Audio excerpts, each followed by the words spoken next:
तो tata bye bye की परंपरा है। दो मित्र कहीं जा रहे थे और उनका मिलन रास्ते में होता है। एक मित्र आ रहे थे, दूसरे जा रहे थे, और मित्र ने एक दूसरे की गाड़ी को पहचाना तो दूसरे मित्र ने हाथ दिखाया, तो पहले ने बोला टाटा, अभी समय नहीं है, बाद में मिलेंगे। इस मृत्यु लोक में हमारे पास समय नहीं है मिलने का, ऊपर आएंगे तो मुलाकात होगी। टाटा का मतलब यही हुआ, बाय बाय। लेकिन हमारी संस्कृति कहती है, हमारा सनातन धर्म कहता है कि अगर अपने से बड़े मिले, अपने से श्रेष्ठ बुजुर्ग हैं, उनको पैरों पे माथा रख कर के रगड़ो, क्योंकि इस माथा पे दुर्भाग्य भी लिखा होगा, तो कदाचित उनके पैरों में रगड़ने से मेरा दुर्भाग्य बदल सकता है। आज द्वारिकाधीश जब द्वारिका पे आते हैं, माता पिता के पैरों पे अपना माथा रगड़ते हैं, माता का वात्सल्य जागृत हो जाता है, माता उठाती है अपने हृदय से लाती है। बहुत सुंदर समय चल रहा था। बाद में आप जैसे कल बताया कि परीक्षित जी का जन्म हुआ, परीक्षित जी का जन्म हुआ, हमें द्वारिकाधीश को पता चला कि हमारे जो है भांजे के बच्चा हुआ, हमारे नाती हुआ है, तो नाना के यहाँ से उपहार आया, द्वारिकाधीश लेकर के आते हैं। उपहार लेने के बाद यहाँ पे आए, कुछ समय व्यतीत हुआ, बढ़िया स्वागत सत्कार हुआ। स्वागत सत्कार होने के बाद द्वारिकाधीश पुनः द्वारिका जाने को तैयार, सभी से आज्ञा मांगा।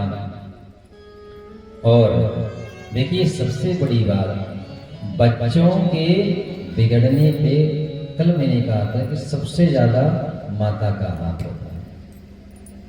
पिता अगर कुछ कड़क शब्दों का प्रयोग कर दें तो अक्सर बच्चों का पक्षपात माताएं लेती हैं, और जिस बच्चे का माता पक्ष लेने लगे, समझिए उसके गलत मार्ग पे चलने के आसार ज्यादा है।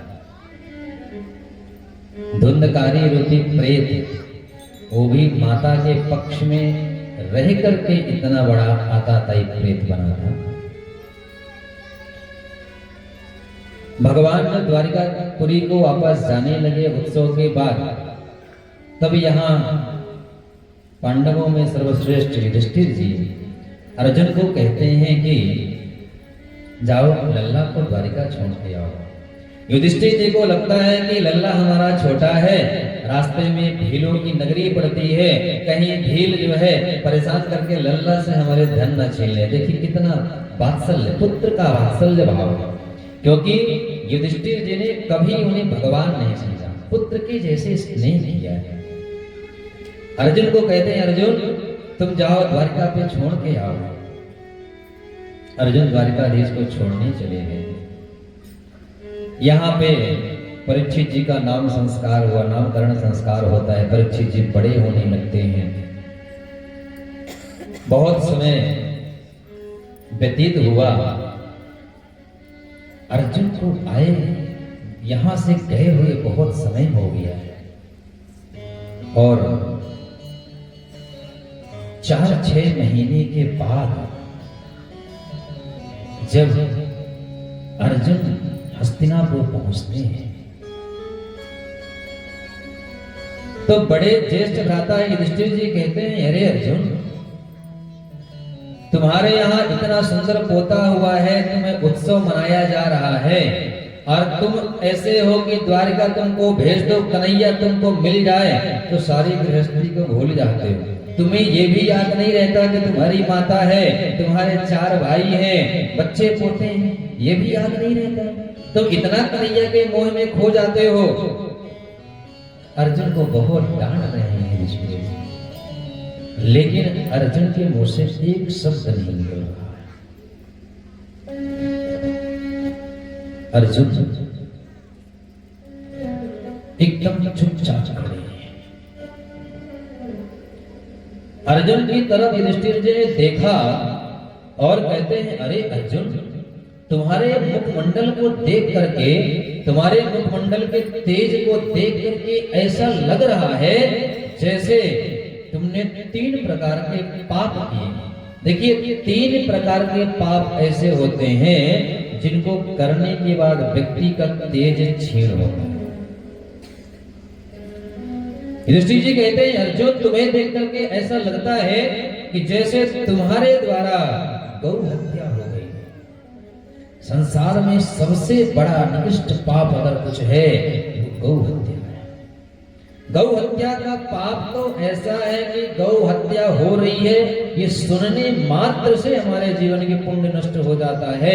लेकिन हमारे भारत का दुर्भाग्य देखिए, आज के समय 5000 से ऊपर नित्य प्रतिदिन गाय का प्राणांत होता है। आप बंगाल में जाइए, ये तो हम 2-5 साल पुराना रिकॉर्ड बता रहे हैं। आज तो ये 4 गुना 10 गुना भी हो गया होगा, क्योंकि हमारे अंदर ऐसी विचारधाराएं पैदा हो गई हैं कि गाय जब तक दूध देगी अपने घर में रखना है, सेवा करना है।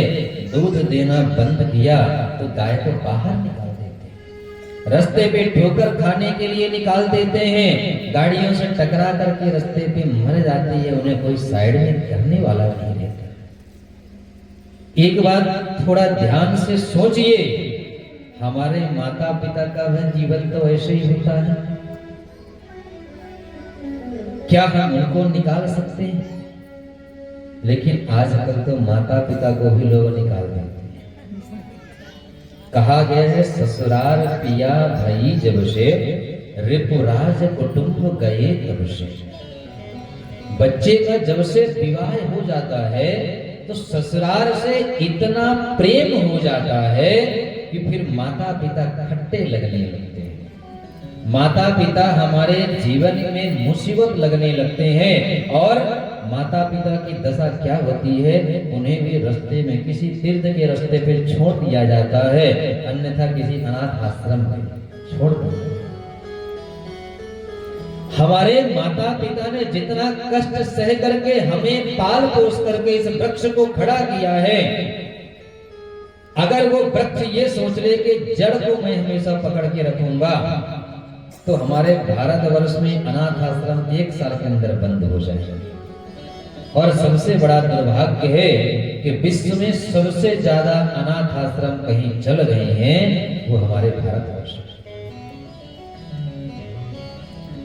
तो युधिष्ठिर जी कहते हैं ऐसा तुम्हारे मुखमंडल के आवा को देख करके लग रहा है कि तुम्हारे द्वारा गौ ब्राह्मण की हत्या होगी। अर्जुन कुछ बोल नहीं। दूसरा कहते हैं कि तुम्हारे मुखमंडल को देख करके ऐसा भी लग रहा है कि तुमने पर स्त्री के साथ गलत व्यवहार किया, पर स्त्री को तुमने गलत दृष्टि से देखा है, इसलिए तुम्हारा तेज क्षीण हो गया है। और अर्जुन तीसरा लगता है कि जैसे तुम्हारी सबसे प्रिय वस्तु, सबसे प्रिय जो तुम्हें होगा वो तुमसे किसी ने छीन लिया है। अर्जुन को जैसे ये शब्द सुनाई दिया कि सबसे प्रिय छीन लिया गया है, अर्जुन के लिए द्वारिकाधीश से ज्यादा प्रिय कुछ भी नहीं, उनसे ज्यादा प्रिय कुछ भी नहीं है। एक बार की बात है, द्वारिकापुरी में अर्जुन गए थे और अर्जुन थके आए तो विश्राम के लिए भगवान ने भेज दिया। अर्जुन की निद्रा लग गई, भोजन का समय हो गया, माता रुक्मिणी ने भोजन की थाली परोसी, भगवान पाइए। तो भगवान ने कहा कि हमारे यहाँ मेहमान आया है अर्जुन, और अर्जुन मेहमान के रहते हुए भोजन पहले कैसे करेंगे? तो रुक्मिणी जी ने कहा कि आप भोजन पाइए, मैं अर्जुन को बुला करके लाती हूँ। और रुक्मिणी जी अर्जुन के कक्ष में उनको बुलाने गई, और जो दृश्य रुक्मिणी जी ने देखा, अर्जुन सो रहे हैं और उनके पूरे रोम रोम से जय श्री कृष्ण, जय श्री कृष्ण, जय श्री कृष्ण, ऐसे शब्दों का, ऐसे मंत्रों का उच्चारण हो रहा है। रुक्मिणी जी ये देख करके तो मन मुक्त हो गई, और वो भी जय श्री कृष्ण, जय श्री कृष्ण करते हैं, वहीं ताली बजा कर नारद जी को कहा गया देव दर्शन, नारदो देव दर्शन। नारद तो भगवान के मन से पैदा हुए, इसलिए नारद जी वहां पे आए, बोले भगवान भोजन का पात्र आपके सामने है और आप भोजन नहीं कर रहे हैं, क्या बात है? तो बताए कि घर में मेहमान अर्जुन आया है तो उसी का इंतजार कर रहे हैं। नारद जी बोले कोई बात नहीं, हम बुला के लाते हैं। तो भगवान ने कहा कि नहीं, रुक्मिणी जी गई हैं, बहुत समय हो गया है। नारद जी कहते हैं हम जा रहे हैं। नारद जी जब गए तो वहां देखा कि अर्जुन के पूरे रोम रोम से जय श्री कृष्ण राधे राधे निकल रहा है। और उनके भाव में रुक्मिणी जी तो भूल गए कि हमने भगवान को थाली परोसा हुआ है, और वो भी ताली बजा रही है। नारद जी ने इस आभा मंडल को देखा, नारद जी से भी रहा नहीं गया। वो तो परम भक्त हैं भगवान के गुणगान के, वो बीड़ा बजाने लगे। अब ये बहुत समय बीत जाने के बाद जब द्वारिकाधीश बोले क्या बात है, जो जा रहा लौट ही नहीं रहा है। और जब द्वारिकाधीश जाकर के देखे कि अर्जुन के अंदर इतना मेरे भक्ति का तेज है कि वो तेज अर्जुन के शरीर में समाहित नहीं हो पा रहा है, तो रोम रोम के छिद्रों से मेरा नाम निकल रहा है। तो युधिष्ठिर जी कहते हैं कि ऐसा लग रहा जैसे तुम्हारी सबसे प्रिय वस्तु तुमसे छीन गई हो।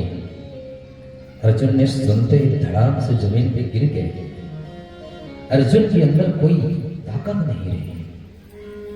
अर्जुन रोते हुए कहते हैं भैया आपने सही पहचाना, आज मेरा प्राण मुझसे छीन गया है। युधिष्ठिर जी जो है बोले क्या बात कर रहे हैं, क्या हुआ बताओ। हमारे मामा जी लोग तो ठीक हैं, हमारी माता मामी ठीक हैं, और मेरा कन्हैया कैसा है, मेरा लल्ला कैसा है। और जैसे लल्ला का नाम लिया अर्जुन भवक भवक के रोने लगे। अर्जुन ने बताया कि मेरे रहते मेरे सामने द्वारिकावासी सब लड़ करके मर गए, मैं कुछ नहीं कर पाया। और हे ज्येष्ठ भ्राता, जिस द्वारिकाधीश के शक्ति से हमने कौरव जैसी सेना से आंखें पलक झपकते विजय प्राप्त कर ली, आज वो द्वारिकाधीश हमें छोड़ करके चले गए। माता कुंती बगल में खड़ी थी, और जैसे उन्होंने सुना कि मेरा कन्हैया हमें छोड़ करके चला गया है, वो धड़ाम से जमीन पे गिर गई। ये वियोग उनसे सहा नहीं गया और अपने प्राणों को निछावर समर्पित कर दिया भगवान। उनके प्राण निकल गए। युधिष्ठिर जी बड़े क्रोधित हुए, अरे मूर्ख, तो इतने दिनों बाद आया और ऐसे अप्रिय समाचार लेके आया। अच्छा होता कि तू भी उधर मर जाता, तू आया क्यों? तू तो कन्हैया को अपना सब कुछ मानता था, और कन्हैया जाने के बाद भी तेरे शरीर में प्राण है, अभी भी तू जीवित है, तू तो जीवित मरे की जैसे हो। अर्जुन कहते हैं वही गांडीव, वही सर्वशक्ति, लेकिन आज पता चला कि द्वारिकाधीश के बिना इस शरीर कुछ नहीं, उनके बिना तो ये शरीर व्यर्थ है। पांडवों के मन में बड़ा क्षोभ हुआ कि द्वारिकाधीश रहे नहीं, अब हमें इस पृथ्वी में रहने का कोई मतलब नहीं है, इस पृथ्वी में रहने का हमारे यहाँ कोई सार नहीं। सभी पांडवों ने राजा परीक्षित को राजगद्दी पर बैठाया और वन को जाने का निर्णय किया। परीक्षित कहते हैं हे तात, अभी तो हम बहुत छोटे हैं, हमें कोई समझ नहीं है, हमें छोड़ करके मत जाइए। पांडव कहते हैं कि गोविंद के न रहने पे ये शरीर एकदम व्यर्थ है।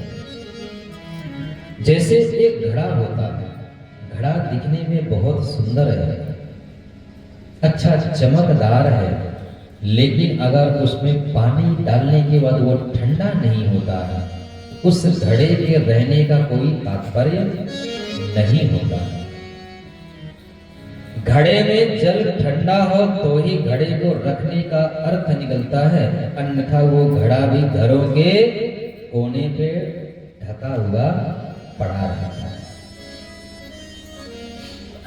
परीक्षित को समझाते हैं कि हमारा रहना तो व्यर्थ है, हमारा गोविंद के साथ ही जो कुछ था गोविंद गए, हमें भी जाना चाहिए।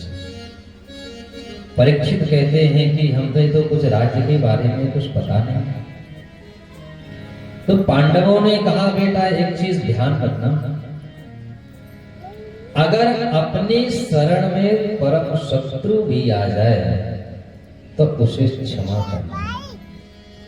दूसरा, सत्कर्म कर्म के ऊपर अपनी आस्था अगूढ़ रखना, प्रयास करना कि संत ब्राह्मण गौ सेवा में कोई कमी ना आए और अपने द्वारा इन कार्यों में कहीं बाधा न उत्पन्न हो। दूसरा, गलत होते हुए मत देखना, जहां पे गलत हो उसे संभालने का प्रयास करो, नहीं होता है तो आप वहां से हट जाओ। हम मनुष्यों को चाहिए कि गलत अगर कहीं हो रहा है उसे रोकने का प्रयास करें। अगर सामने गलत करने वाला हमसे ज्यादा पावरफुल है तो बहुत बार ऐसा होता है कि हम गलत होते हुए खड़े होकर देखते रहते। तो कहा गया है कि अगर उस गलत को रोकने की क्षमता नहीं है तो उस जगह से चले जाना ही उचित है, वरना आप गलती ना करते हुए भी पाप के भागीदार बन जाते हैं। पांडव जो है केदार क्षेत्र की तरफ प्रस्थान कर जाते हैं। जैसे जैसे जाते हैं कर्म के अनुसार सबका पुण्य क्षीण होता गया, वो पुनः मृत्युलोक में गिरते गए। सशरीर तो से केवल युधिष्ठिर ही गए, और वो भी जाते जाते एक क्षण के लिए नरक में उनको भी जाना पड़ा। युधिष्ठिर जब जा रहे थे तो उनके सामने काला कुत्ता जा रहा था। सारे भाई द्रौपदी सब तो पीछे छूट गए, काला कुत्ता जा रहा, क्योंकि धर्म के साथ धर्म ही जा सकता है, और युधिष्ठिर साक्षात धर्म का ही प्रतिबिंब है। तो आज धर्म को धर्म लेके जा रहा, क्योंकि कलयुग आने वाला है और धर्म की बड़ी दुर्दशा यहां होने वाली है, इसलिए युधिष्ठिर को कुत्ता लेके जा रहा। युधिष्ठिर जी जिनको जब क्षण भर के लिए नरक में लेके जाया गया तो युधिष्ठिर ने प्रश्न किया कि जीवन में हमने, मेरी जानकारी में आज तक हमने कोई भी प्रकार का पाप, कोई भी प्रकार का झूठ, किसी भी प्रकार के अपने द्वारा किसी को कष्ट नहीं दिया, फिर इस नरक को भोगने का मतलब क्या है? किस कारण से मुझे नरक मिल रहा है? तो यमराज बोलते हैं आपने कभी झूठ नहीं बोला, सत्य बात है, जीवन में सिर्फ एक झूठ बोला है ना, क्या? अश्वस्थामा हतः नरोवा कुंजरोवा, ये बोलने वाले थे युधिष्ठिर जी कि नरोवा कुंजरोवा, उसके पहले भगवान ने शंखनाद कर दिया। तो यहाँ पे युधिष्ठिर जी ने बोला सत्य बात है कि अश्वस्थामा मरा है, पर वो नर है कि मानव है या जीव है, नरोवा कुंजरोवा, ये मुझे पता नहीं है, गुरुजी समझ लेना। लेकिन भगवान तो चालाक निकले, शंख बजा दिए। तो युधिष्ठिर जी ने बोला भाई हमने तो बोला था भाई कि नरोवा कुंजरोवा, बोले वो सब बात भगवान ये बोले थे कि सिर्फ तुम ये बोलो कि अस्वस्थामा हतः, तुम्हें अपने दिमाग लगाने की जरूरत नहीं होती। बहुत बार जब अपना दिमाग व्यक्ति लगाता है तो गड़बड़ हो जाती है। इसलिए कहा गया है अभिवादनशीलस्य, अपने घर के बुजुर्गों का अभिवादन करो और उनको प्रणाम करिए। उनको प्रणाम करने से 4 चीजें अच्छी होती हैं। अच्छे सत्कर्म के स्थान प्राप्त होते हैं, भगवत भक्ति प्राप्त होती है, विचारधाराएं अच्छी बनती है और भगवत कैंकर्य प्राप्त होता है। तो यमराज समझाते हैं कि जैसे भगवान ने कहा था, अगर तुम उसी तरीके से बोलते तो तुम पाप के भागीदार नहीं थे, लेकिन तुमने अपने मन से भी जोड़ दिया, इसलिए तुम्हें क्षण भर के लिए पाप में नरक में जाना पड़ा। इसके बाद भगवान धर्मराज को अच्छा स्थान गोलोक धाम प्राप्त हुआ।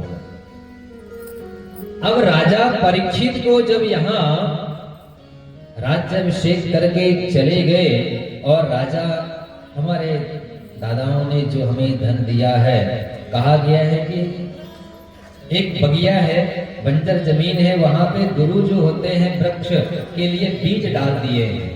अब चेला का कर्तव्य होता है कि इस बगियों को सींच करके पौधा उगा ले या सूखा छोड़ दे।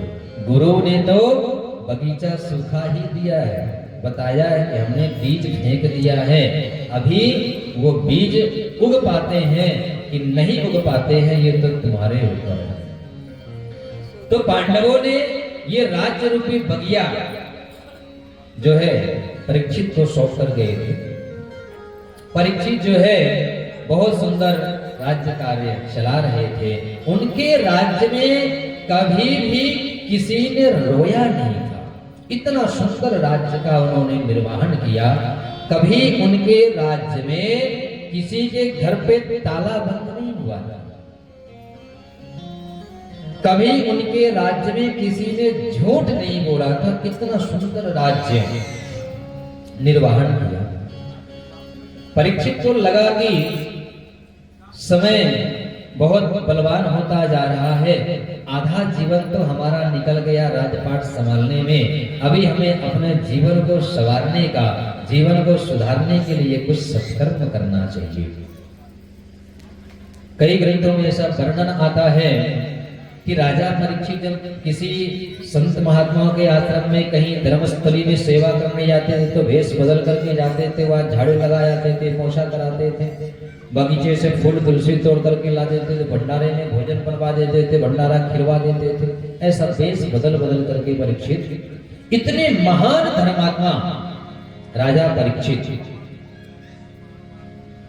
तो कुछ समय व्यतीत होने के बाद एक दिन परीक्षित ने मन में विचार किया कि अभी बच्चे तो हमारे बड़े हो गए हैं, विवाह भी उनका हो गया था और सबसे बड़े पुत्र का नाम था जन्मेजय। बच्चे हमारे बड़े हो गए हैं, राज्यपाट संभालने के लायक हैं, संभाल भी रहे हैं और परीक्षित के 4 पुत्र हुए। सबसे बड़े पुत्र का नाम था जन्मेजय। जन्मेजय सुयोग पुत्र है, राज्यपाट संभाल लेता, अभी हमें भगवत कैंकर में समय देना चाहिए, ऐसा भाव से परीक्षित जी ने वन में ऐसे घूमने का विचार किया कि हमें वन में चलना चाहिए, वहां पे कैसा क्या चल रहा, ऋषि मुनियों की व्यवस्थाएं क्या हैं, थोड़ा देखना चाहिए। सत्संग के उद्देश्य से कि संत महात्माओं के आश्रम में जाएंगे, थोड़ा सत्संग ज्ञान प्राप्त होगा जो हमें आने वाले समय को सुरक्षित सुंदर बनाएगा। राजा परीक्षित अपने पूर्वजों के भंडार गृह में जाते हैं, जहां पे स्वर्ण कक्ष था उनका, वहां पे जाते हैं और जैसे वहां पे गए खजाने में, वहां पे एक सुंदर मणियों से सजा हुआ मुकुट पे उनकी नजर पड़ गई। राजा अपने पूर्वजों का सुंदर दिव्य मुकुट समझ करके उसे धारण कर लिया और घोड़े पे सवार हो गए और निकल गए वन की ओर। वन में जाने के बाद कुछ दूरी आ गई और कुछ दूरी पहुंचने के बाद उन्होंने एक दृश्य देखा कि एक बैल है जिसके 3 पैर नहीं, सिर्फ एक पैर पर एक बैल खड़ा है और उसके सामने एक गाय है जो उससे रो रो करके प्रश्न कर रही है। और कुछ दूरी पे एक काला सा भुजंग सा चांडाल स्वरूप का व्यक्ति नंगी तलवार लिए खड़ा हुआ बैल की तरफ देख रहा है। राजा परीक्षित ये दृश्य देखते हैं तो रुक जाते हैं और ये जो बैल है, ये बैल कोई और नहीं, ये धर्म ही बैल है। ये धर्मराज ही बैल के रूप में खड़े हैं और इनके जो 4 पैर हैं ये क्या थे? तो सतयुग में सत्य, तपा, दया और दान, ये 4 पैर थे। द्वापर त्रेता आते आते 3 निकल गए, अब 1 बचा और वही पृथ्वी जो गाय है वो कोई और नहीं, धरती माँ है। और धरती माँ पूछ रही है कि अरे धर्मराज, ये किसने किया, ये किसके कारण हुआ? हमें भी बहुत तकलीफ हो रही है। हमें ऐसा लगता है कि भगवान जब इस पृथ्वी को छोड़ के गए तो साथ में हमें भी ले चलते तो अच्छा है, क्योंकि भगवान जब से गए हैं इस पृथ्वी में कुचक्र कुकर्म पाप कर्म के अलावा और कुछ हो ही नहीं रहा। कलयुग का इतना प्रभाव पड़ गया। इसे बहुत बड़ी बड़ी वृत्तांत पृथ्वी रूपी गाय और धर्म रूपी बैल के उसमें चल रहा था। तो बैल कहता है, माता आप दुखी मत होइए, ये तो कर्मों का प्रभाव है। सतयुग में सत्कर्म बहुत होता था, आज कलयुग प्रारंभ हो गया है तो कर्म कम होता है।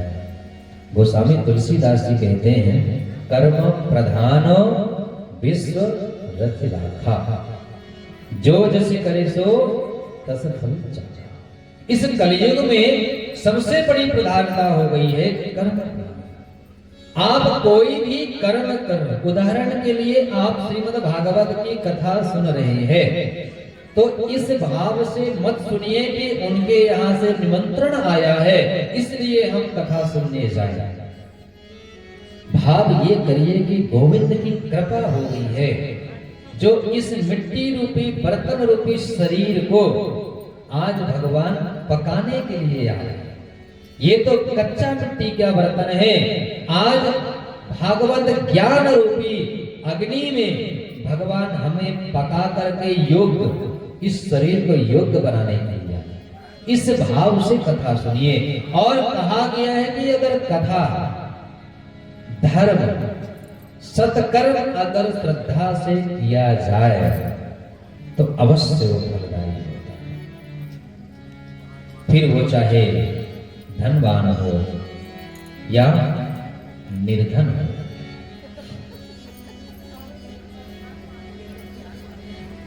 बहुत समय सुनने के बाद राजा परीक्षित से रहा नहीं गया और राजा परीक्षित वहां पे जाते हैं, उन्हें प्रणाम करते हैं और कहते हैं कि हे देवता, आपके वक्तव्य को सुन करके ये तो हमें निश्चय हो गया है कि आप साधारण बैल नहीं, और हे गौरूपिणी माता, आप भी साधारण गौ नहीं। उन्होंने बताया कि हम तो धर्मराज हैं और ये गौ जो है ये पृथ्वी माँ है। तो परीक्षित जी ने कहा कि आपकी ये दुर्दशा किसने की है, हमें बताइए, हम उसे दंड देंगे। हम उसे ढूंढ करके उसे प्रताड़ित करेंगे और उसे पूछेंगे कि इसने क्यों किया, और मेरे राज्य में मेरे रहते हुए आपके साथ इतना बड़ा अत्याचार, हम उसे छोड़ेंगे नहीं। बैल रूपी धर्मराज कहते हैं, परीक्षित हम किसको कहें कि दोषी। एक व्यक्ति है सत्कर्म करने के लिए कहता है और दूसरा सत्कर्म करने में भ्रम की उत्पत्ति कर देता है। आज के समय लोग सत्कर्म भी करते हैं तो सकाम भाव से, निष्कामता तो खैर उनके मन में है। लोग मंदिर जाते हैं, मंदिर भी जाते हैं तो बड़ी निष्ठुरता से भगवान का दर्शन। कथा में बहुत सारे लोग बैठे हैं, लोग जब मंदिर जाते हैं और मंदिर के जब मुख्य द्वार पे जूता चप्पल निकालते हैं तो ऐसे जगह पे जूता चप्पल अपना रखते हैं कि भगवान और जूता का कनेक्शन एक बराबर हमारी नजर में हो, और भगवान के सामने हाथ जोड़ के कहेंगे त्वमेव माता च पिता त्वमेव, और चप्पल की तरफ नजर डालेंगे त्वमेव बंधु, भगवान की तरफ देखेंगे च सखा त्वमेव, मतलब त्वमेव माता च पिता त्वमेव भगवान की तरफ, और त्वमेव बंधु च सखा त्वमेव चप्पल की तरफ। कैसा सुंदर कनेक्शन लगा। अभी बताइए कि भगवान के मुखमंडल को देखने के बाद चप्पल देखने की जिसके मन में भ्रांति पैदा हो गई हो, इसका मतलब उसने भगवान को नहीं देखा है। कहने का भाव है कि भगवान को पाने के लिए, भगवान की भक्ति करने के लिए मंदिर ही जाना जरूरी नहीं है। आपके मन में श्रद्धा है, घर में बैठे बैठे श्री राम वृंदावन में बांके बिहारी जी राधा रानी का दर्शन कर सकते हैं। और अगर मन में श्रद्धा नहीं है, मन में विश्वास नहीं है, तो बांके बिहारी के सामने खड़े होकर के भी व्यर्थ के ही विचार आएंगे। मन में अटूट अगर भगवान के प्रति बंधन आपने जोड़ा है तो वृंदावन में आज बांके बिहारी का किस कलर के पोशाक से श्रृंगार हुआ है यहाँ पे बैठे बैठे बता सकते हैं। लेकिन अगर मन का भाव, मन के तार भगवान से जुड़े नहीं है तो बिहारी के सामने खड़े होकर के भी आपकी दृष्टि नहीं पड़ेगी कि भगवान ने किस कलर का पोशाक धारण किया। ऐसे ही राजा परीक्षित को धर्मराज समझा रहे हैं कि आजकल धर्म भी लोग करते हैं तो वो भी हीन भाव से करते हैं, व्यापारिक दृष्टि से देखते हैं। लोग जाते हैं मंदिरों में दान करते हैं और दान करने के बाद कहा गया है कि दान करने के बाद, सत्कर्म करने के बाद उसे छुपाओ। सत्कर्म करो, दान करो तो सीधे हाथ से किया गया दान उल्टे हाथों में पता नहीं चलना चाहिए, इस भाव से दान करो। लेकिन आजकल तो दान धर्म लोग करते हैं तो सालों व्याख्या करते हैं कि हमने फिर वहां गए तो फिर 5,000 का, तो फिर 5,001 रुपए को भंडारा करवाया। अरे सुनते हो, 5,001 रुपए का भंडारा। अरे भाई साहब सुन रहे हैं, 5,000 का भंडारा। मतलब इतना उसका विवेचन, इतना उसका बखान कर दिया कि वो 5,000 भंडारे में जो खर्च करने के बाद जो पुण्य मिला था वो पुण्य तो रहा नहीं गया, पाप की गठरी बन गई सो अलग। एक प्रसंग आता है कि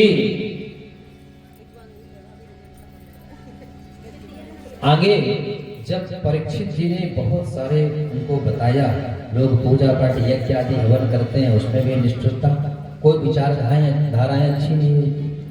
ब्राह्मण के मन में जो है तो सिर्फ उदर भरण की लालसा, सिर्फ उदर भरण की, पेट जीविका चलाने की, और आजकल माताएं भी बच्चों को सिर्फ वही सिखा रही हैं जिससे जीवन यापन कर सके, बेटा पेट भर सके। ये दादाजी को छोड़ दो और ज्यादा से ज्यादा पिताजी को भी याद मत रखो, क्योंकि पिताजी से लड़ झगड़ के तो तनख्वाहें मिली जाएगी। और आजकल तो सरकार ने भी एक नियम बना दिया है कि अगर कोर्ट में जाएंगे कि अब हमको अलग होना है तो पति का ध्यान नहीं देती सरकार, सिर्फ पत्नी का ध्यान देती है। पत्नी की नौकरी है तो पति को आधी तनख्वाह नहीं मिलेगी, लेकिन पति की अगर नौकरी है, धंधा व्यापार है, तो सरकार नियम लगा देती है कि जब तक आप रहोगे पत्नी को 10,000 20,000 रुपए आपको महीना देना पड़ता है। पत्नी बड़ा खुश हो गई, दूसरे जगह दूसरे पति मिल गए, सैलरी वहां से मिल रही है, आनंद जीवन का सुख यहाँ से मिल रहा है, बड़े आनंद से। अब बेचारे पति, हमने परसों कहा था कि पुरुष जो होते हैं वो क्या होते हैं, ढोलक है ना, बेचारे दे तो भी बजना है, नहीं दे रहे हैं तब भी बज रहे हैं। हमारे पंडित जी हैं, हम आज दादाजी से बता रहे थे ना, पापा जी से आप, आजकल हमारे सबके जीवन में कैसी विडंबना हो गई है पुरुषों से। ढोलक तो टाइम टू टाइम बजता है, हमारे आपके जीवन में इतनी दुर्दशा का समय हो गया है, मनुष्य 24 घंटे बजता है।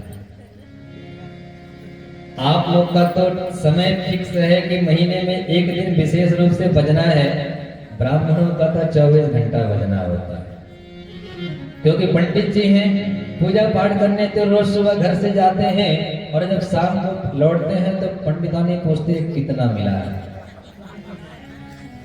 और हमारे साथ में एक पंडित जी हैं, पंडितानी दिन में 4 बार फोन लगाते हैं, कुछ मिला कि नहीं मिला। और माताएं तो एक ही दिन पूछती होंगी, महीने की 1 तारीख को।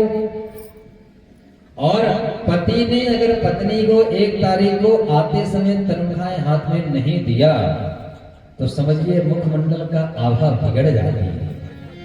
फिर 2 तारीख को सब चटक मटक से मिलेगा। सुबह चाय भी जबरदस्ती बार बार मांगने से मिलेगी, वही पटक करके लो। कहा गया है कि कराग्रे वस्ते लक्ष्मी कर मध्य सरस्वती कर मूले तो गोविंदम प्रभाते कर दर्शनम। आजकल तो हो गया है कि सुबह जब सूरज निकल आता है तब चदरिया मुख से निकालते हैं और प्रभाते कप दर्शनम। पत्नी को बोलते हैं जी सुनती हो चाय बनेगी, तो बिना कप दर्शन के चदरिया भी आजकल निकलती है। तो 1 तारीख को सैलरी मिली नहीं, 2 तारीख से श्रीमती जी का आभा मंडल बिगड़ गया। चाय भी मिली तो बहुत ही मीठी होगी कि बहुत ही कड़वी होगी, क्योंकि मूड तो काम कर नहीं रहा है। अब भी ऑफिस में जा रहे हैं, सरकार है, तनख्वाह में कभी कभी सैटरडे संडे के चक्कर में लेट तो हो ही जाता है। और 2-4 दिन की अगर डेट मिल गई तब तो डबल समस्या। पता चले 2 तारीख को घर को लौट के आए तो श्रीमती जी मायके निकल गई। अब आने के बाद खुद को चाय बनाना पड़ रहा है। इतनी दुर्दशा है मनुष्यों की। तो परीक्षित से धर्मराज बहुत प्रकार के सत्कर्म का विवेचन करते हैं, लेकिन परीक्षित ने कहा जिसने भी ऐसा किया है महाराज मैं उसे ढूंढ करके लाऊंगा। मेरे राज्य में ऐसा हो रहा मुझे पता नहीं है, आज के बाद नहीं होगा। परीक्षित जी जैसे वहां से निकले, थोड़ी दूर जा रहे हैं और जब परीक्षित जी ने पीछे मुड़ करके देखा कि वहां जो काला कलोटा व्यक्ति खड़ा था, लग रहा था बांग्लादेश से भटक के आ गया है, नंगी तलवार लिए, वो व्यक्ति जाकर के धर्म रूपी बैल का जो एक पैर बचा है उसको भी काटने की कोशिश कर रहा है। और पृथ्वी हाथ जोड़ रही है कि इतना तो छोड़ दो, क्योंकि आज कलयुग में सत्य भी खत्म होने की कगार पे आया, दया भी खत्म हो गई है। आजकल लोग दया भी दिखाते हैं तो उसमें भी भाव स्वार्थ का होता है। दया हमारे गोविंद के जैसे दिखाना चाहिए। दया में तो हमारे गोविंद ने जो है छोटे छोटे से छोटे व्यक्ति को भी अपना बनाने में पीछे नहीं हटे। भगवान के भक्ति को पाने के लिए किसी योग्यता की आवश्यकता नहीं पड़ती। मीराबाई इसका सबसे बड़ा जीता जागता प्रमाण है। मीराबाई वृंदावन गई, बहुत तीर्थों में गई। किसी ने पूछा कि आप इतने तीर्थों में घूमी, सबसे सुंदर और सबसे सही उत्तम स्थान कहाँ पे लगा? उन्होंने बताया कि संसार में वृंदावन से सुगम स्थान और कहीं नहीं। आइए हम भी एक क्षण वृंदावन की झांकी को अपने हृदय में विराजमान करने का प्रयास करें। भगवान के गुणानुवाद के माध्यम से ही वृंदावन में प्रस्थान करते हैं। बोलिए श्री द्वारिकाधीश भगवान की जय। कि हाय री मैं तो प्रेमो दीवानी मेरो दर्द न जाने को। हाय री मैं तो प्रेमो दीवानी मेरो दर्द न जाने को।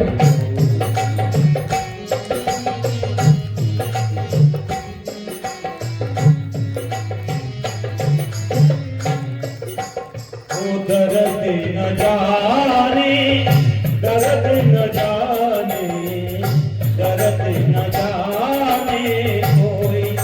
हाय री मैं तो प्रेमो दीवानी मेरो दर्द न जाने। जय हो।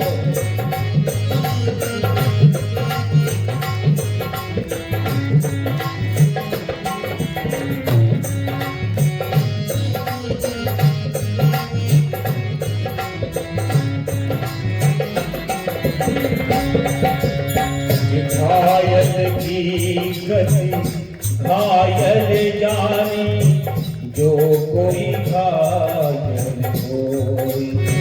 घायल की गति घायल जाने, जो कोई घायल होई। हर प्रेम दीवानी मैं मोहन की, प्रेम दीवानी मैं मोहन की। मरम न जाने कोई। हाय री मैं तो प्रेम दीवानी मेरो दर्द न जाने कोई।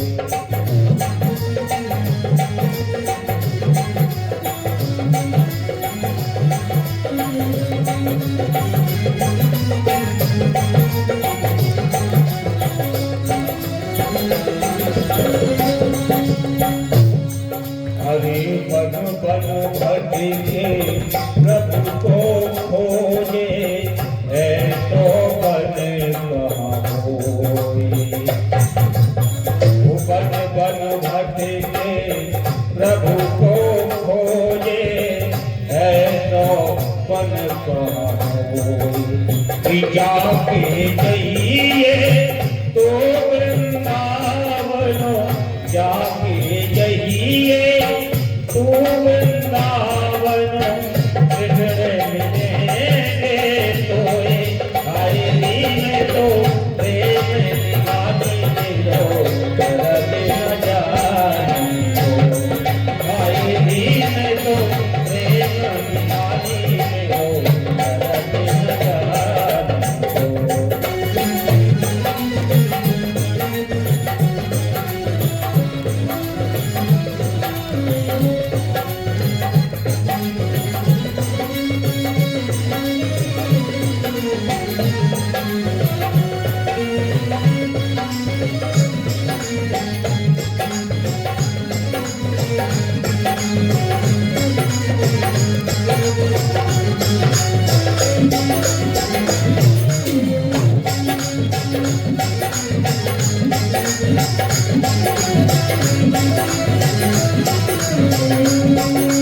हरे कृष्ण तुम्हारे ले तो मन मेरे, कृष्ण तुम्हारे ले तो मन मेरे।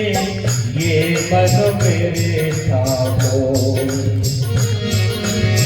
कृष्ण तुम्हारे ले ए मन मोरे, तो क्यों मेरे ठाकुर। और श्याम प्रेमी की लागे लगनिया, श्याम प्रेमी की लागे लगनिया, ओ मन भटकाए कोई आए में तो प्रेम निकाली लो रति न जाए।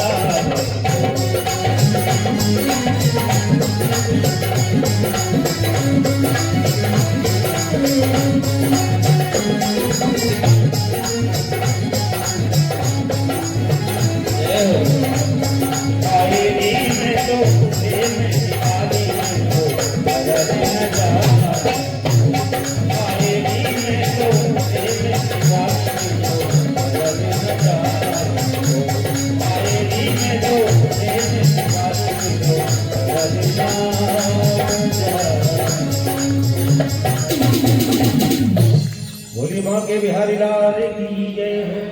दोनों हाथ उठा के राधे राधे। यहाँ पे परीक्षित ने जब देखा कि काला करोटा व्यक्ति जो है धर्म रूपी पैर के लास्ट जो चौथा पैर है उसे भी काटने का प्रयास कर रहा है, तो परीक्षित घोड़े से उतर गए और चिल्लाया, अरे मूढ़, तुम मेरे राज्य में इतना बड़ा छल अपराध कर रहा है, मैं तुझे दंड दूंगा, मैं तुझे जीवित नहीं छोड़ूंगा। और जैसे ही परीक्षित तलवार लेकर के दौड़े तो जो कलियुग रूपी कलोटा व्यक्ति था वो अपने शस्त्र को छोड़ करके राजा परीक्षित के पैर को पकड़ लेता है और पैर को पकड़ लिया। महाराज मुझे क्षमा करें, मुझसे गलती हो गई। और जैसे ही परीक्षित के कलियुग ने पैर पकड़ा, परीक्षित की मति में परिवर्तन आ गया। देखिए कलियुग का प्रभाव इतना है कि इतना बड़ा धर्मात्मा व्यक्ति एक क्षण में उसका मन में परिवर्तन, मन करवटे बदलने को तैयार हो गया कलियुग के स्पर्श मात्र से।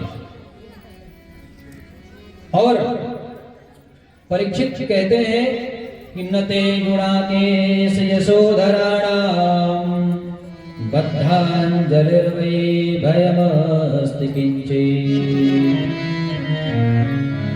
कलियुग कहते हैं कि जाओ, मैं तुम्हें बख्श दिया, क्योंकि हमारे दादा परदादाओं ने कहा था कि अगर शत्रु भी शरण में आ जाए, शत्रु भी अगर पैर पकड़ ले तो उसे भी क्षमा कर देंगे, परंतु तुम्हें मेरे राज्य में रहने का कोई अधिकार नहीं है, क्योंकि तुम जैसे पापियों के लिए मेरा राज्य नहीं है।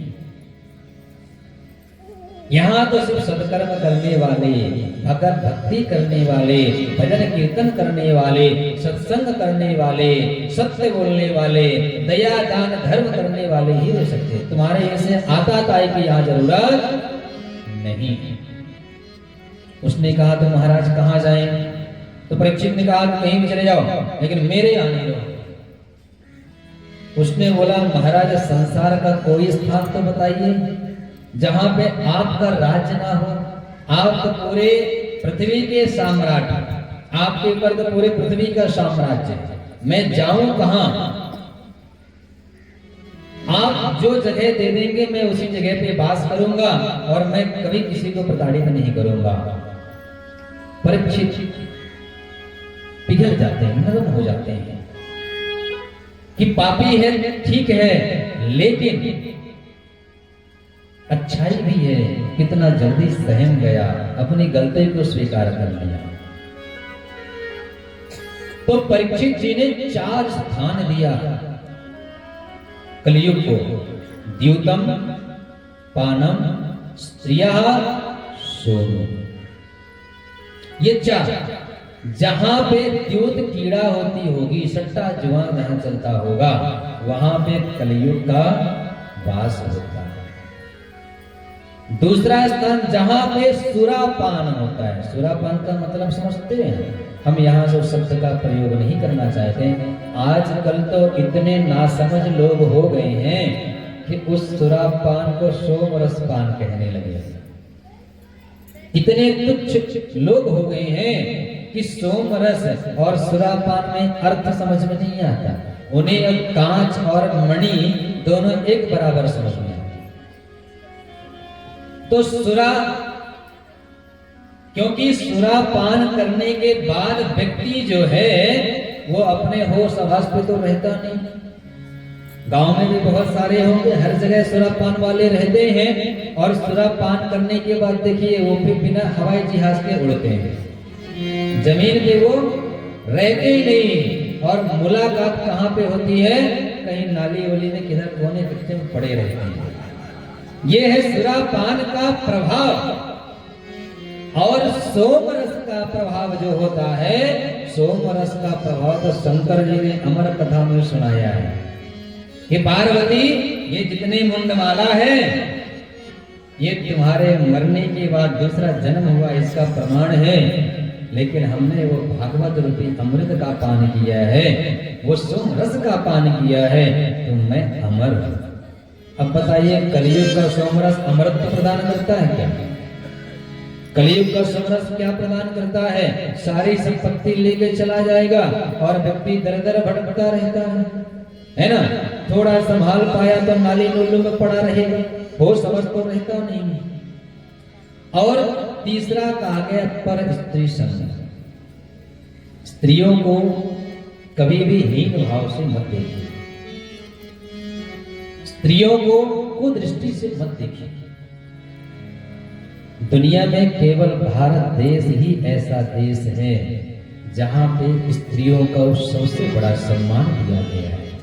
मात्र देवो भव, सबसे प्रथम जो सम्मान स्त्री को मिलता है, पूरे विश्व में पहला स्थान भारत है। बाकी देशों में तो स्त्रियां से व्यापार का एक रास्ता है। भारत देश में मां का दर्जा दिया जाता है, पत्नी का दर्जा दिया जाता है, पुत्री का स्थान मिलता है। अन्य देशों में पत्नी मां का स्थान नहीं होता है, क्योंकि पता नहीं किसकी पत्नी, किसकी मां, किसका बेटा। वहां तो सब कॉन्ट्रैक्ट चलता है। हमारे भारत देश में ये सब नहीं है। क्यों? क्योंकि हमारे भारत देश देवभूमि है। ये भारत किसी व्यक्ति के द्वारा बनाया हुआ नहीं है। 3 भरत जब इस पृथ्वी पे जन्म लिए, 3 भरतों की शक्ति, 3 भरतों की भक्ति और उनके तेज प्रताप से इस भारत का निर्माण हुआ है। तो स्त्री को कभी भी हीनता से मत देखिए, स्त्री का सदैव सम्मान करिए, हमेशा मात्र वात्सल्य भाव से देखिए, पुत्री के भाव से देखिए।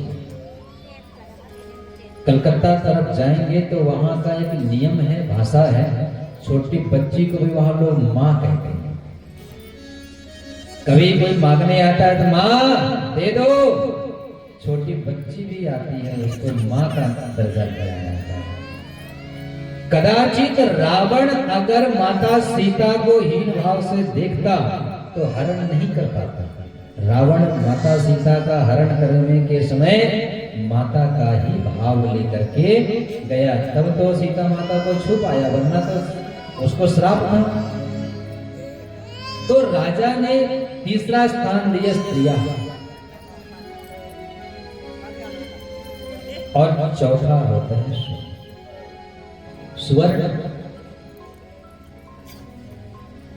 चौथा स्थान वेश्यालय है। द्यूतम पानम स्त्रियः स्वर्ण। अशुद्ध जहां पे दुराग्रह होता हो, ऐसे 4 स्थान पापाचारी, दुराचारी, जो कपटी होते हैं, कृपण होते हैं, ये 4 स्थान जब परीक्षित ने कलियुग को दिया, कलियुग स्वीकार तो कर लिया, पर मन में विचार किया कि जब तक राजा परीक्षित का मन कुंठित नहीं होगा, तब तक मुझे राज्य में रहने का अधिकार मिलने वाला नहीं। और योग की बात है कि ये चारों कार्यों में से राजा परीक्षित कोई भी कार्य नहीं करते। द्यूत कीड़ा भी नहीं खेलते, क्योंकि उनके पूर्वजों में एक ही व्यक्ति द्वैत क्रीड़ा खेले तो महाभारत युद्ध हो गया। क्योंकि द्योत कभी क्रीड़ा जो है सट्टा कभी ईमानदारी से नहीं जीता जा सकता। अगर ईमानदारी से सट्टा जीत दे तो पांडव कभी हार स्वीकार नहीं करते। तो राजा परीक्षित हैं, जुआ सट्टा खेलते नहीं है, फिर मदिरा पान सुरापान इत्यादि भी करते नहीं है। और पर स्त्री को तो इन्होंने कभी देखा नहीं, हमेशा जो है तो माता और पुत्री के वात्सल्य भाव से ही राज्य में देखा। और दुराग्रह दुराचारी तो है नहीं। अब इनके जीवन में हमारा प्रवेश कैसे हो? कलियुग ने कहा महाराज आपने दिए स्थान ठीक है, लेकिन ये 4 स्थान अच्छे नहीं है, हमें कोई एक अच्छा स्थान प्राप्त कराइए। परीक्षित कोई बात नहीं, तुम्हें एक सुवर्ण में तुम्हारा वास। और जैसे ही सुवर्ण का नाम लिया, परीक्षित के सर पे कलियुग की नजर पड़ती है और कलियुग ने सूक्ष्म रूप धारण किया और परीक्षित के मुकुट में जाकर के विराजमान हो गए। परीक्षित की मति कुंठित हो गई। परीक्षित जी वहां से चल दिए। अभी यहाँ पे ऋषियों ने पूछा कि महाराज आप ये बताइए, गीता में भगवान कहते हैं कि धातु नाम अस्मि कांचनम, भगवान को हिरण्यगर्भ कहा गया है। हिरण्यगर्भ का मतलब कि जिसके गर्भ से निकले सुवर्ण, हिरण्य मतलब होता है सोना। तो भगवान स्वयं कहते हैं कि मेरे गर्भ से सोना निकलता है और धातुओं में मैं सोना हूं। फिर कलियुग भगवान के ऊपर कैसे वास हो सकता है? तो यहाँ पे सूत जी कहते हैं कि धातु सोना भी ऐसा सोना है, अधर्म के मार्ग से लाया गया धन, दुराग्रह के मार्ग से कमाया गया धन, किसी को प्रताड़ित करके किसी को कष्ट देकर के कमाया गया जो धन सुवर्ण है, उसमें कलियुग का वास होता है, धर्म के सुवर्ण पे नहीं। ऋषियों ने पूछा महाराज फिर तो मुकुट वो तो परीक्षित के पूर्वजों का है, पांडवों का है। सूत जी कहते हैं कि वो पांडवों का मुकुट नहीं, वो तो जब जरासंध को मारने गए थे तो जरासंध का मुकुट मारने के बाद भीम लेके आ रहे थे। जरासंध के पुत्र ने बोला महाराज ये तो हमारे पूर्वजों की धरोहर, इसको मत ले जाइए। लेकिन भीम नहीं माने और वही मुकुट को ला करके अपने राजकोष में रख दिया। और आज दुर्भाग्यवश वही मुकुट परीक्षित के मस्तक पे, कलियुग का वास उनके मस्तक पे हुआ, मति कुंठित हो गई। अब परीक्षित आगे चले, जाते जाते उन्हें भूख प्यास ने सताया। भूख प्यास से तड़पते हुए एक गंगा तट पे गए। एक ऋषि का आश्रम था और वो ऋषि कौन है? श्रमिक ऋषि का आश्रम। वहां पे गए, परीक्षित ने देखा कि महाराज समाधि में बैठे हैं। परीक्षित ने आवाज लगाई कि महाराज मुझे भूख लगी है, मुझे कुछ खाने को दीजिए, मुझे प्यास लगी है, पानी पीने को दीजिए। अरे सुन रहे महात्मा जी? लेकिन महात्मा जी तो समाधि में थे। उनकी समाधि इतनी गहरी थी कि परीक्षित की आवाज उन्हें सुनाई नहीं पड़ी। परीक्षित ये अपमान बर्दाश्त नहीं कर पाए। देखिए, जिसने जीवन में एक क्षण के लिए भी कभी मन में दुर्विचार नहीं लाया, आज उसकी मति भ्रम भ्रष्ट हो गई, मति उसकी कुंठित हो गई है। परीक्षित से ये अपमान बर्दाश्त नहीं हुआ और क्रोधवश आकर के बगल में ही मरा हुआ सर पड़ा था, बाण से उठा करके उनके गले पे पहनाया और वहां से चले गए। परीक्षित के जाने के बाद कुछ समय बाद शिष्यों की मंडली, वहां छोटे छोटे शिष्यगण थे, वो खेल रहे थे। उन्होंने देखा कि मेरे गुरुजी के गले में सर्प पड़ा हुआ है, मरा हुआ, और वो रोते रोते गुरुजी के जो पुत्र थे श्रृंगी ऋषि को बताया कि आपके पिता के ऊपर किसी ने मरा हुआ सर्प डाल दिया है। अब ये बात उनसे सहन नहीं हुई। वो भागे भागे आए और देखा कि किसने ये दुराग्रह किया, और बिना कुछ सोचे समझे हाथ में जल लिया और कहा कि जिस किसी ने भी ये पाप कर्म किया है, ठीक आज के 7वें दिन इसी वंश का मुख्य व्यक्ति तक्षक नाम का सर्प जो है, उसके डसने से जिसने भी ये कर्म किया उसकी मृत्यु हो जाए। ऐसा श्राप देने के बाद श्रृंगी ऋषि वहीं पे बैठ के रोने लगे। यहाँ पे वात्सल्य की एक भाव आता है। जैसे ही श्रृंगी ऋषि रोने लगे तो रोते समय उनके पिता की समाधि भंग हो गई। पुत्र की आवाज का इतना वात्सल्य उनको सताया कि एक राजा चिल्ला चिल्ला के प्रार्थना कर रहा था, उसकी आवाज में सुनाई नहीं दी, और जैसे ही पुत्र ने रोना प्रारंभ किया, एक क्षण में उनकी समाधि भंग हो गई। ये होता है वात्सल्य। ऐसा ही वात्सल्य हमें भगवान के प्रति रखना चाहिए। समझना चाहिए कि हमारे परम पिता भगवान और हम उनके पुत्र। अगर ये वात्सल्य हमारे अंदर आ गया तो ये बात अकाट्य सत्य है कि जीवन में कभी भी कोई प्रकार के संकट नहीं आने वाले, क्योंकि संसार का कोई भी पिता अपने पुत्र के जीवन में संकट नहीं आने देगा। ये बात तो सत्य है। उन्होंने पूछा, बेटा क्या हुआ, क्यों रो रहे हो? तो यहाँ पे सब पुत्र ने अपने पिता को बताया। राजा परीक्षित जब अपने राज्य को पहुंचे और उन्होंने मुकुट को जब उतारा, उसके बाद उन्हें महसूस हुआ कि जिस अपराध से हमारे पूर्वज सदैव डरते रहे, बचते रहे, आज वही अपराध मुझसे हो गया। हमने संत का सबसे बड़ा अपराध कर दिया है। राजा मन में विचार करने लगे कि इस शरीर को रहने का कोई मतलब नहीं है, क्योंकि इस शरीर ने इतना बड़ा पाप किया है कि ये तो विदित सेकंड में, विदित क्षण में, पूरे पलक झपकते नष्ट हो जाए। क्योंकि हमारे पूर्वजों में पहला ऐसा दुराग्रही व्यक्ति पैदा हुआ कि इस पाप कर्म को हमने किया। यहाँ पे समीक ऋषि ने बोला, बेटा कोई बात नहीं है, हो गया होगा। तो उन्होंने बताया, नहीं पिताजी, हमने उसका दंड का, हमने उनको संकल्प किया, उनको दंड हमने दे दिया। तो बोले क्या दिया है? तो बोले आज के 7वें दिन किसी का वंश तक्षक उन्हें डसेगा और उनकी मृत्यु होगी। समीक मुनि ने जो है समाधि लगाई, देखा कि अरे ये तो राजा परीक्षित के द्वारा हुआ। पुत्र को समझाया कि बेटा तुमने बहुत बड़ा गलत किया है। राजा के रहते राज्य में बड़ी सुरक्षा रहती है। अगर जिस राज्य में राजा नहीं रहा तो आताताइयों का बोलबाला रहता है। तुमने राजा, वो हमारे राजा हैं, अगर उन्होंने थोड़ा सा हमारा अपमान कर भी दिया तो हमें दुखी नहीं होना चाहिए, क्योंकि आज यज्ञादि धर्म कर्म हम जो कर पा रहे हैं तो उन्हीं की छत्र छाया में, तो वो हमारे तो राज्य पिता के जैसे हैं, उनका अधिकार है हमें दंड देना।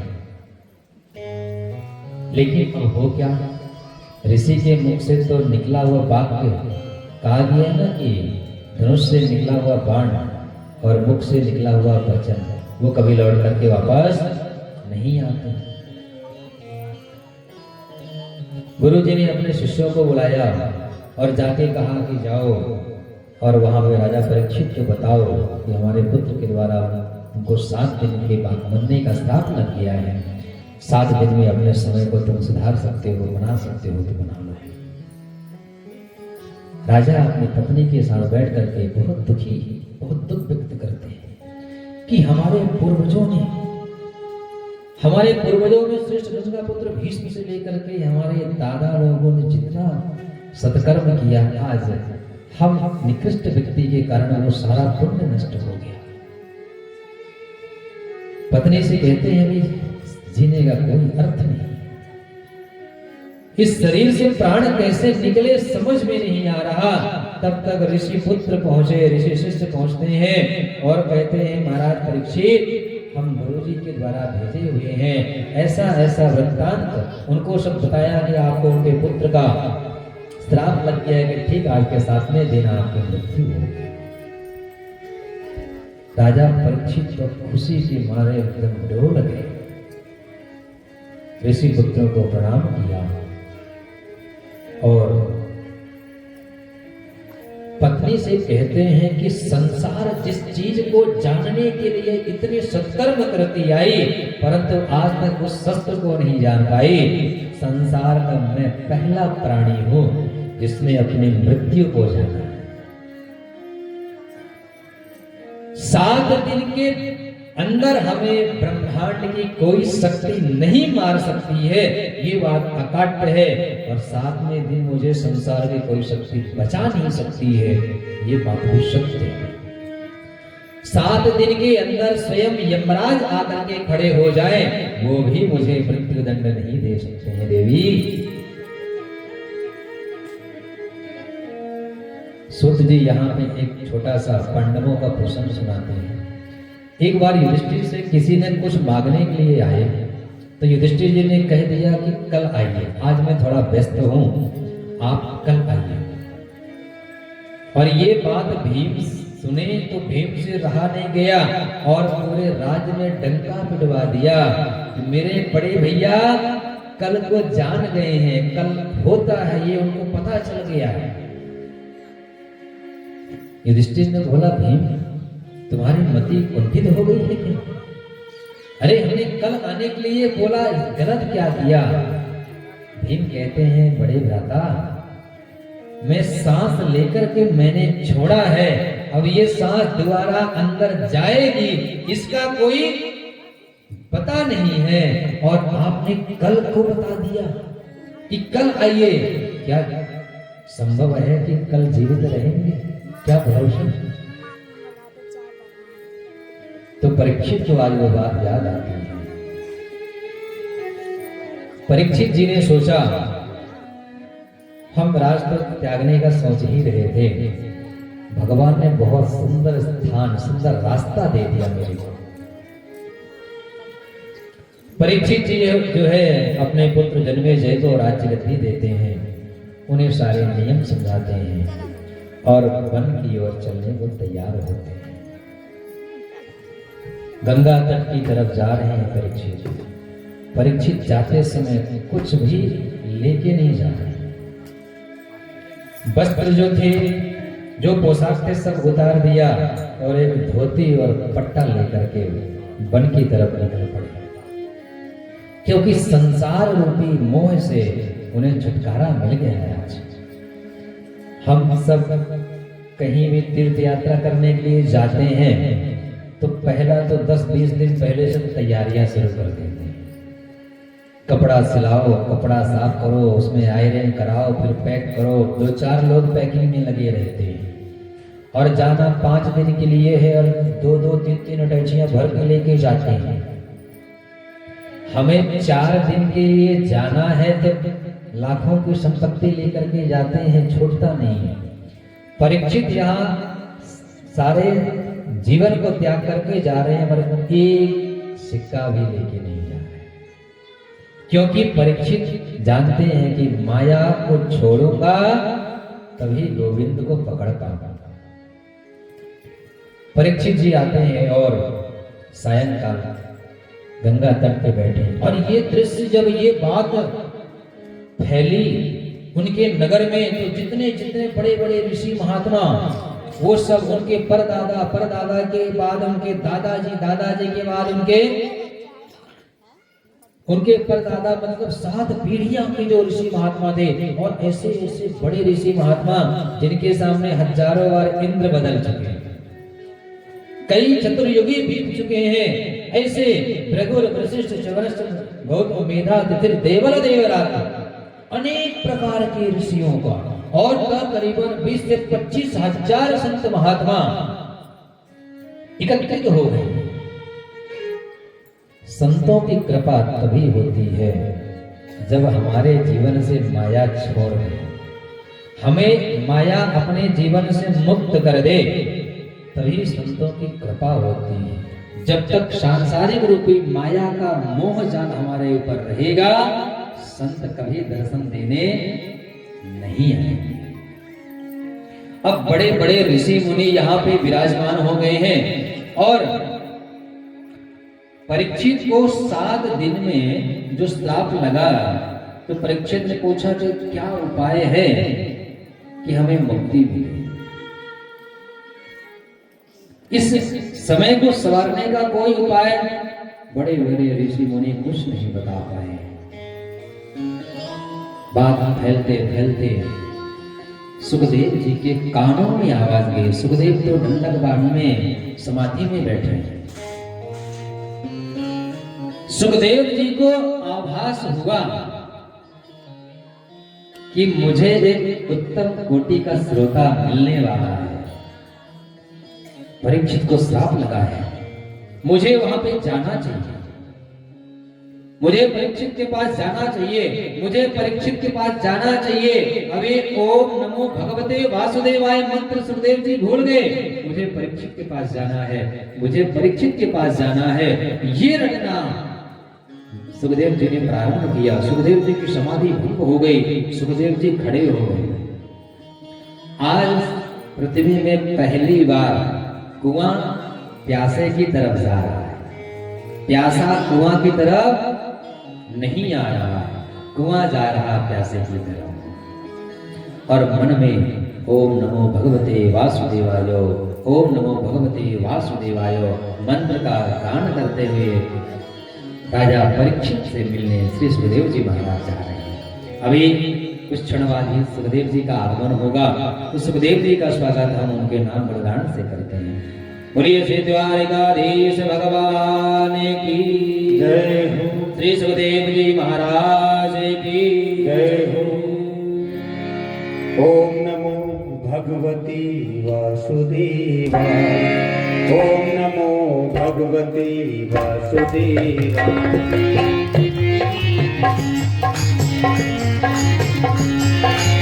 ओम नमो भगवते वासुदेवाय, ओम नमो भगवते वासुदेवाय, ओम नमो भगवते वासुदेवाय।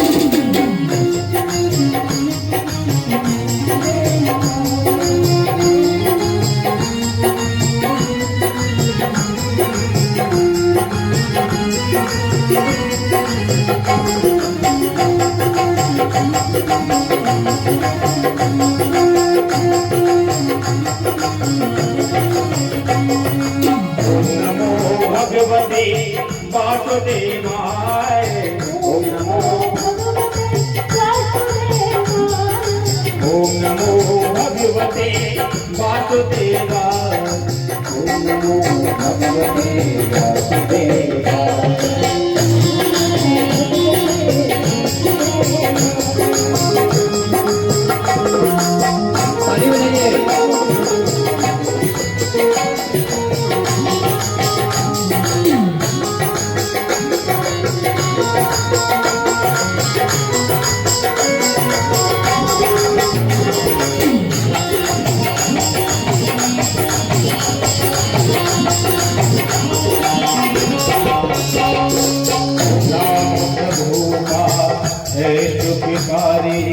पाप कटेंगे क्षण में भारी, नाम प्रभु का है सुखकारी। पाप कटेंगे क्षण में भारी। ओम नमो भगवते वासुदेवाय, ओम नमो भगवते वासुदेवाय, ओम नमो भगवते वासुदेवाय, ओम नमो भगवते वासुदेवाय।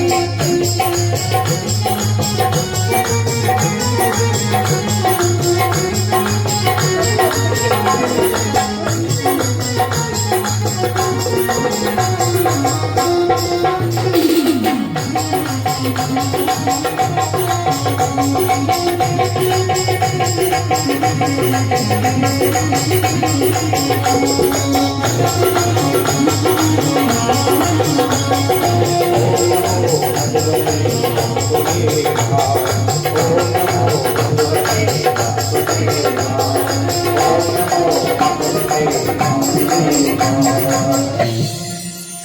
बोलिए कृष्ण कन्हैया लाल की जय हो। परीक्षित बैठे हैं ब्रह्मा से लेकर